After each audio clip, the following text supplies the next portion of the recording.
Ever find that sometimes you just can't trust your feet or stay relaxed in your movements? Or perhaps that you're taking too long to read the sequence?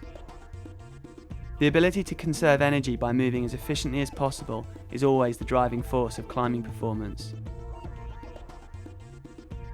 There are specific moves that we need to learn for climbing steep rock, like drop knees or heel hooks, or moves that only apply to climbing slabs and easier angled rock, like rockovers. But then there are more general aspects of technique that apply to all moves and all climbing situations, like accurate footwork or smooth fluid body movements. The technique section of this film will help you make sense of it all and show you how to make improvements in the way you move every time you use the wall or crag. Even with good technique, there will always be times when you simply need that bit of extra strength for root cruxes or boulder problems. The first link in the chain is always the fingers to hang the holds. And then you'll need arm strength to pull through. Some power to make those slaps and dynos can be handy too.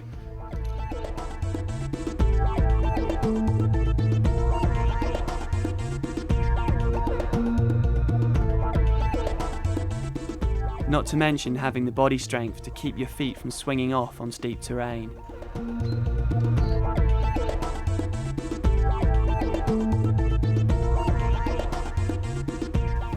There's a lot to work on, but the training section of this film will show you how, regardless of your level.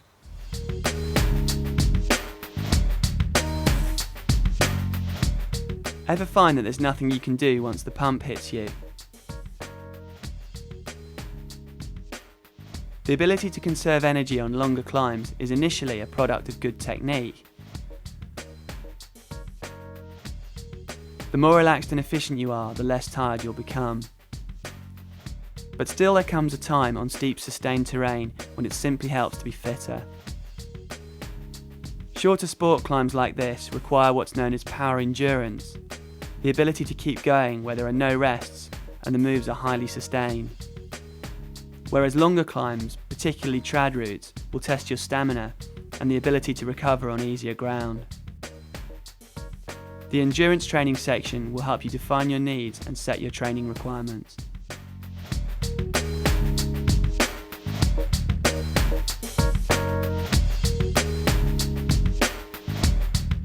Ever find that you just can't summon what it takes to make that run out?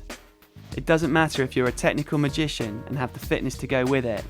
If the mind won't lead, then the body won't follow.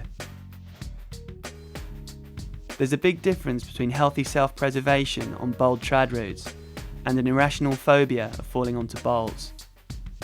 Few climbers find that the ideal mind state comes naturally, but it can be nurtured.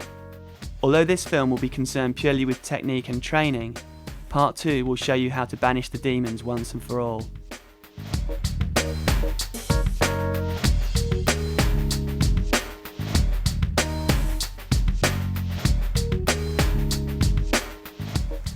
Ever find yourself burning out after your warm-up routes?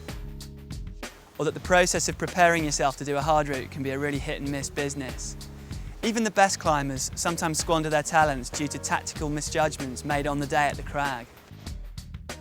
Both sport and trad climbing have their own specific strategies, and the second film will show you how to get it right and make full use of your potential when you're out on the cliffs.